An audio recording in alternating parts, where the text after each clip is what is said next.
آپ نے لگائی، میرے تو ہاتھ میں چلو لگائی، وہ تو لگائی سو لگائی، آپ نے اس کے ہاتھ میں لگائی۔ دنیا کو یہ میسج دیا کہ وہ وزیر خارجہ جو امت مسلمہ کو عمران خان کے حکم پہ اکٹھا کر گیا، وزارت خارجہ کی کانفرنس، دنیا وہ طاقتیں میسج دے رہی ہیں کہ جو امت مسلمہ اور پاکستان کے لیے کام کرے گا اس کے ہاتھ میں ہتھ کڑی ڈالی جائے گی۔ آپ کو شرم نہیں آئی شاہ محمود قریشی صاحب کے ساتھ یہ کرتے ہوئے؟ اس لیے آئیں اس معاملات کو سمیٹیں، اس ملک کو ٹھیک جگر پہ لے کے جائیں۔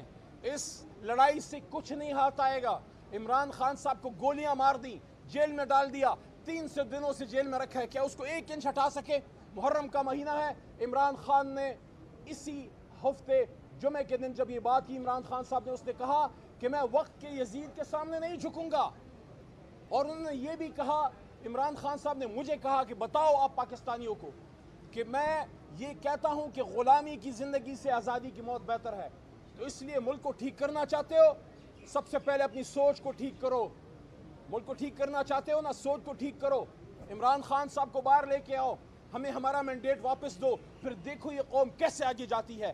پیچھے کروڑوں لوگوں کی دعائیں ہوں گی، اور مجھے جو سب سے بڑی فکر ہے وہ یہ ہے کہ میری اس زندگی میں جو اب ہاف صدی کے قریب ہونے والی ہے، میں نے کبھی عوام میں اور پاکستان کے اداروں کے بیچ میں اتنا فاصلہ نہیں دیکھا۔ اس سے مجھے دکھ ہوتا ہے۔ میں چاہتا ہوں یہ فاصلے نہ ہوں، میں چاہتا ہوں عوام اور ادارے یکجان دو قالب ہوں، لیکن اس کے لیے پھر آپ کو صحیح فیصلے کرنے پڑیں گے۔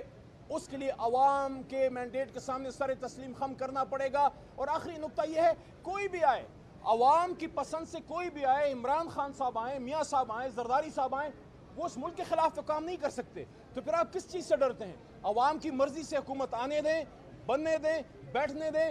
جو عوام کسی کو اس اقتدار میں لا سکتی ہے وہ ان کو ووٹ آؤٹ بھی کر سکتی ہے، تو پھر آپ کو کس چیز کا ڈر ہے؟ آئیں اس ملک کو بچائیں، ان نفرتوں کو مٹائیں، عمران خان صاحب کو باہر لے کے آئیں، اور یہ جو ریزرو سیٹس ہیں، خدارہ ہمارا تو کلچر بھی یہ ہے کہ خواتین کے سر پہ، بچیوں کے سر پہ دوپٹہ رکھا جاتا ہے، ان کو زیادہ خیال کیا جاتا ہے۔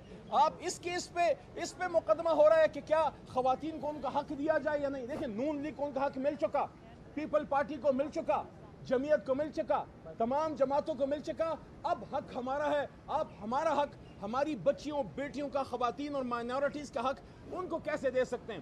جب انصاف پہ بات نہیں ہوگی تو پھر افراتفری پھیلتی ہے، پھر لوگوں کو موقع ملتا ہے توڑ کا۔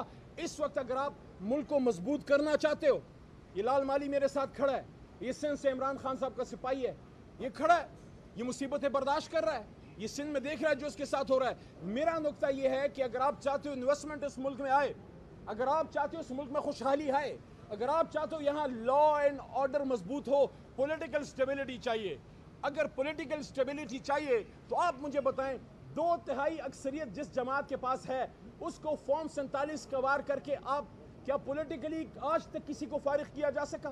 کیا ضیاء صاحب پیپل پارٹی ختم کر سکے؟ کیا بھٹوازم کو ختم کر سکے؟ بھٹو کے نام کو ختم کر سکے؟ ان کو ختم کرنے کا سہرا پیپل پارٹی کا وہ کسی ڈکٹیٹر کے پاس نہیں، ان کے اپنے صدر آصف زرداری کے پاس ہے۔ 5 سال حکومت کی، عوام نے دیکھا کہ کھوکھلے نعرے فارغ کر دیا۔ اس لیے پولیٹیکل سٹیبلٹی کے لیے آپ کو تمام جماعتوں کو پارلیمان کا حل نکال، تبھی پاکستان جائے گا، آگے جائے گا، مضبوط ہوگا۔ ورنہ آخری نقطہ، یہ جو ابھی بجٹ ہے، آپ سب بیٹھے اور پیچھے جو ہمارے دوست کھڑے ہیں اور جو مجھے سن رہے ہیں، اس بجٹ میں ابھی دوسرا جو ابھی بل آنے والا ہے، کیا برداشت کر سکتے ہیں؟ یہ مہنگائی برداشت کر سکتے ہیں؟ یہ بجلی کے بل برداشت کر سکتے ہیں؟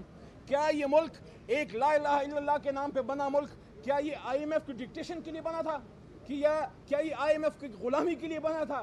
دیکھیے ان لوگوں کو پتہ ہے جو ان وزیر اعظم ہاؤس میں بڑی بڑی مرسڈیزوں میں آ کے بیٹھتے ہیں اور ٹک ٹاکیں بناتے ہیں، میں لاہور کی بھی بات کر رہا ہوں، ان کو یہ پتہ ہے کہ چاہے جتنی بھی مہنگائی کر دو، چاہے کچھ بھی کر دو، چونکہ ہم عوام کے ووٹ سے نہیں آئے، ہمیں کیا فرق پڑتا ہے؟ عوام اگلی بار بھی ووٹ نہ دے، بس کہیں کسی کو خوش کر لو، کسی ڈرائنگ روم میں بیٹھ جاؤ، کسی کے سامنے سر جھکا دو، باہر کے آقا اندر کے آقا کے سامنے سر جھکا دو۔ یہ 25 کروڑ کس کھاتے میں ہیں؟ یہ زندہ باد مرد آباد کے لیے ہیں۔ اقتدار تو ان کی طرف سے نہیں، کہیں اور سے آتا ہے۔ جب یہ سوچ پیدا ہو جائے کہ عوام کے ووٹ سے حکومتیں نہیں بنتی بلکہ کسی کی طاقت، کسی کے ابرو کے اشارے سے بنتی ہیں، پھر ایسے ہی بجٹ بنتے ہیں۔